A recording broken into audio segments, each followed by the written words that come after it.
Hello students, how are you? Very good students. अभी तक हमने डिस्कस किया कि हाइगन्स प्रिंसिपल अप्लाई करके आप रिफ्लेक्शन ऑफ लाइट और रिफ्रैक्शन ऑफ लाइट को कैसे एक्सप्लेन करेंगे।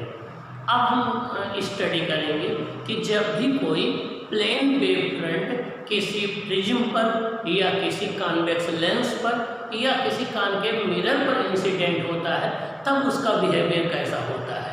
मीन्स जब कोई लाइट रे किसी प्रिज्म के अंदर रिफ्रैक्ट होती है तो बेस की ओर क्यों बेंड हो जाती है, हम इनका एक्सप्लेनेशन देखेंगे। तो अब हम स्टडी करेंगे behaviour of prism, lens and mirror towards the plane wave front.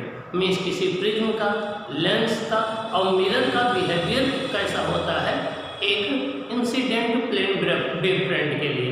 Okay, आइए हम डिस्कस करते हैं behaviour of prism, lens and mirror towards a plane wave front. किसी प्लेन वेव फ्रंट के लिए प्रिज्म, लेंस और मिरर का बिहेवियर कैसा होता है। आइए देखें, ये ABC एक प्रिज्म है, ये ग्लास का प्रिज्म है, तो इसके अंदर लाइट की स्पीड VG होगी, ये एयर है, यहाँ पर C होगी। ये एक प्लेन वेव फ्रंट BK इस पर आकर के इंसिडेंट हो रहा है, ये प्लेन वेव फ्रंट BK आकर के इस पर इंसिडेंट हो रहा है।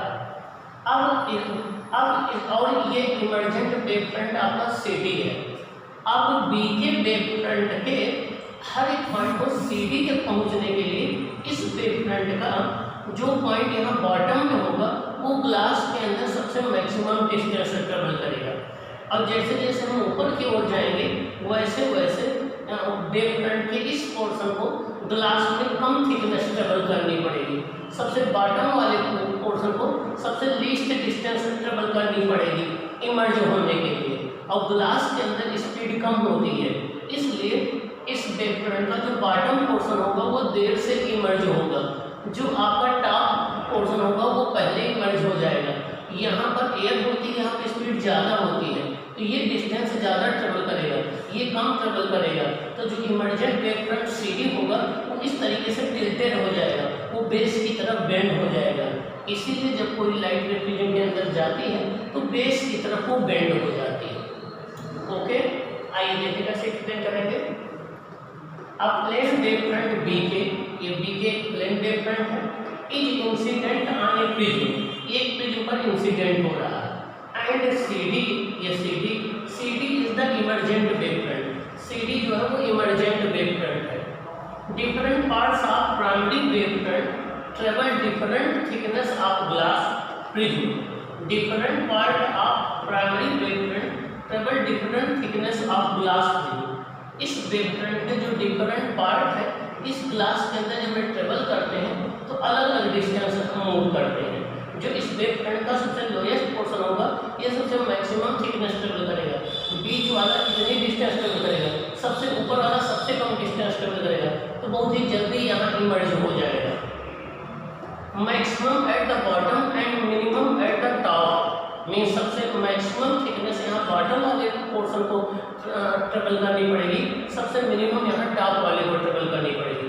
Since speed of light is smaller in glass so bottom portion of wave front emerges later as compared to the upper portion। यहाँ जो बॉटम पोर्शन होगा ये वेव फ्रंट इसके अंदर स्लो चलेगा, ये देर से इमर्ज होगा, जबकि टॉप पोर्शन पहले इमर्ज हो जाएगा। so that emergent wave front CD is tilted towards the base of the plane। इसलिए जो इमर्जेंट वेव फ्रंट CD है ये बेस की तरफ क्या हो जाता है, टिल्ट हो जाता है। क्या होता है, टिल्ट हो जाता है। मीन्स इस वेव फ्रंट का हर एक पॉइंट जब इस ग्लास प्लेन के अंदर जाएगा तो यहाँ का पोर्शन सबसे मैक्सिमम थिकनेस ट्रेवल करेगा, यहाँ का सबसे मिनिमम ट्रेवल करेगा। तो यहाँ पर जब इमर्जेंट वेव फ्रंट में ये पोर्शन तो सबसे पहले इमर्ज हो जाएगा, ज़्यादा डिस्टेंस ट्रेवल करेगा, ये सबसे लेट निकलेगा, ये कम डिस्टेंस ट्रेवल करेगा, ये टिल्टेड हो जाएगा।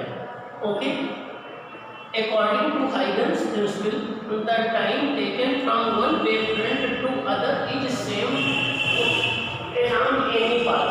Huygens principle ये कहता है कि इस वेव फ्रंट पर से इस वाले वेव फ्रंट पर कोई लाइट रे चाहे इस पाथ से आए तो जितना टाइम लगेगा उतना ही टाइम यहाँ से आने पर लगना चाहिए, टाइम सेम होना चाहिए। तो आइए देखें। सो टी के ए डी से आने में जितना टाइम लगेगा उतना ही टाइम बी सी के अलावा आने में लगेगा, उतना ही टाइम बी सी के अलावा आने में लगेगा। तो ये हो जाएगा के A plus A D upon speed of the light in air, यहाँ पर लाइट एयर में ट्रेवल करेगी, इक्वल टू बी सी ये वाला पोर्शन होगा, B C upon speed of light in glass, ये स्पीड लाइट की ग्लास में होगी। तो ये इस कंडीशन को सेटिस्फाइड करना चाहिए, दोनों टाइम सेम होना चाहिए, इसलिए बी सी जो होगी, इसलिए सी डी वेव फ्रंट जो होगा वो टिल्ट हो जाएगा। Okay, hence on passing through the prism, light rays bend towards the base of the prism। इसलिए जब भी कोई लाइट रे किसी प्रिज्म से गुजरती है तो बेस की ओर क्या होती है, टिल्ट हो जाती है या बेंड हो जाती है। अब हम लेंस का बिहेवियर देखेंगे कि लेंस का बिहेवियर कैसा होगा। देखिए ये कोई प्लेन कॉन्वेक्स लेंस, ये हमने कोई कॉन्वेक्स लेंस रखा है, इस पर एक plane wave front A B C incident हो रहा है। अब जब प्लेन वेव फ्रंट इंसिडेंट होगा तो उस केस में यहाँ वेव फ्रंट का जो बॉटम है और टॉप है, इसको लेंस में सबसे कम थिकनेस ट्रेवल करनी पड़ेगी, जबकि मिड वालों को सबसे ज़्यादा ट्रेवल करनी पड़ेगी। ग्लास में लाइट की स्पीड कम होगी तो ये सबसे देर से निकलेगा, ये सबसे पहले इमर्ज हो जाएगा, ये सबसे पहले इमर्ज हो जाएगा। तो जो ये रिफ्रैक्टेड वेव फ्रंट होगा, ये इमर्जेंट वेव फ्रंट होगा, ये इस तरीके से हो जाएगा, ए डैश बी डैश सी हो जाएगा। इसलिए कॉन्वेक्स लेंस लाइट को कन्वर्ज कर देता है। आइए देखें। अब प्लेन वेव फ्रंट एसी, ये एसी एक प्लेन वेव फ्रंट है, इस इंसिडेंट आने कॉन्वेक्स लेंस एल, ये कॉन्वेक्स लेंस एल है, इस पर एसी एक प्लेन वेव फ्रंट इंसिडेंट हो रहा है। Different portion of this wave front travel different thickness of lens before emerging out. ये जो वेव फ्रंट है इसका यहाँ मिड वाला पोर्शन सबसे मैक्सिमम थिकनेस ट्रेवल करेगा लेंस के अंदर इमर्ज होने के पहले, जबकि टॉप और बॉटम वाले जो पोर्शन है ये सबसे मिनिमम थिकनेस ट्रेवल करेंगे इमर्ज होने के पहले। Being maximum at the centre and minimum at the edge of the lens, means lens के एज पर सबसे मिनिमम थिकनेस से ट्रेवल करेंगे और यहाँ बॉटम में सबसे मैक्सिमम करेंगे। As the light travels slow in the material of the lens, इस लेंस के मटेरियल के अंदर लाइट की स्पीड एयर के कंपैरिजन में स्मॉलर होगी than that of air, therefore emergent wave is converging A dash B dash C dash. तो जो इमर्जेंट वेव फ्रंट होगा ये कन्वर्जिंग मिलेगा A dash B dash C dash type का मिलेगा, सच दैट जितना टाइम यहाँ से यहाँ आने में लगेगा उतना ही टाइम यहाँ से यहाँ आने में लगेगा, वही टाइम यहाँ से यहाँ आने में लगेगा। तो A L plus L A dash upon speed of light in air equal to B B dash upon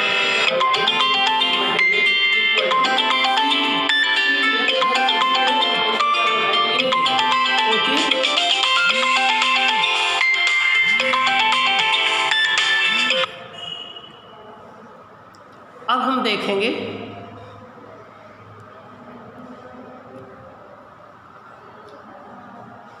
अब हम बिहेवियर ऑफ मिरर देखेंगे।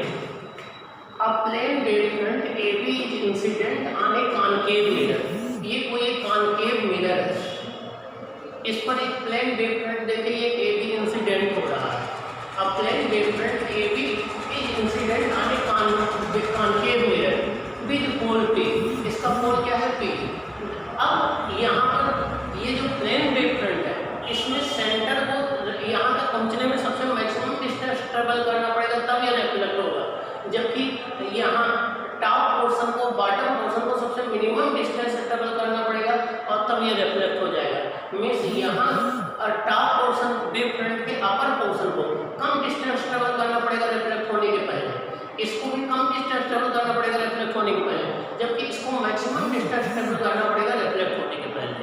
Okay, the centre of the wave front P dash, ये वेव फ्रंट P डैश, ये centre P dash है, has to travel largest distance to P before gets reflected from the mirror. Means incident wave front के centre portion को B से reflect होने के पहले the upper end the lower portion of the wave front have to travel smaller distance before reflection, जबकि upper portion जो wave front का है, लोअर पोर्शन जो है इसको स्मॉलर डिस्टेंस ट्रेवल करना पड़ेगा रिफ्लेक्ट होने के पहले। Therefore, the reflected wavefront is converging wavefront A double dash B double dash B double dash। ये जो reflected wavefront होगा ये converging होगा, कैसा होगा? A double dash B double dash B double dash के शेप, इस शेप का मिलेगा हमें reflected wavefront। Shown by the dotted line A dash A double dash A dash A double dash equal to B dash B double dash equal to P dash P plus P double dash। तो आपका हो जाएगा A dash A double dash equal to B dash B double dash equal to P dash dash plus P double dash। Thus we can explain why a concave mirror is converging mirror। इसके basis पर हम कह सकते हैं कि concave mirror को हम converging mirror क्यों कहते हैं, ये लाइट रे को converge क्यों कर देता है किसी पॉइंट पे लाकर। ओके, तो ये रहा behaviour of the prism, behaviour of the lens, behaviour of the mirror. Okay, towards a plane wave front, जब कोई प्लेन वेव फ्रंट जब इंसिडेंट होगा तो कैसा बिहेवियर होगा। ओके।